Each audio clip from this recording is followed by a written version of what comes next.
अगली पंक्ति देखें, किस ओर चलें यह मत पूछो, चलना है बस इसलिए चले, जग से अपना कुछ लिए चले, जग को अपना कुछ दिए चले।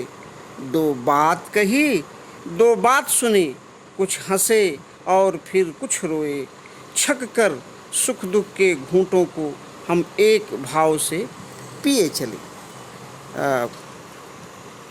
उपयुक्त काव्यांश के माध्यम से कवि श्री भगवती चरण वर्मा जी कहते हैं कि दीवाने लोगों से कहते हैं कि वे कहाँ जा रहे हैं यह उनसे मत पूछो, क्योंकि मंजिल का पता उन्हें भी नहीं है।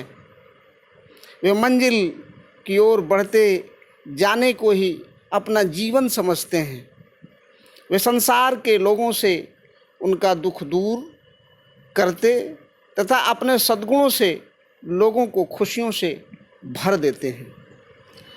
मंजिल के रास्ते में दीवानों ने लोगों पर हो रहे अनेक प्रकार के अत्याचारों, जो उस समय ब्रिटानी हुकूमत द्वारा हमारे भारतीयों पर विभिन्न प्रकार के अत्याचार किए जा रहे थे, उनका जिक्र करते हुए कवि ने कहा है कि जो रास्ते में जाते हुए, माने इस जीवन के रास्ते में जाते हुए जो विभिन्न प्रकार के अत्याचार हो रहे हैं, उनके विचारों को सुना और कुछ अपने विचारों को भी उनके समक्ष रखा।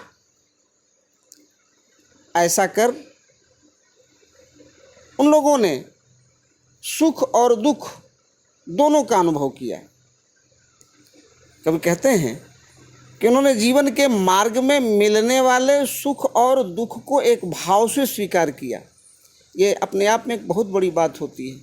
माने सुख, थोड़ा सा सुख होने पर बहुत ज़्यादा आनंदित हो जाना, उत्साहित हो जाना, थोड़ा सा भी दुख होने पर पीड़ित हो जाना, और इतना ज़्यादा पीड़ित हो जाना कि कहीं आत्महत्या करने की स्थिति हो जाती है।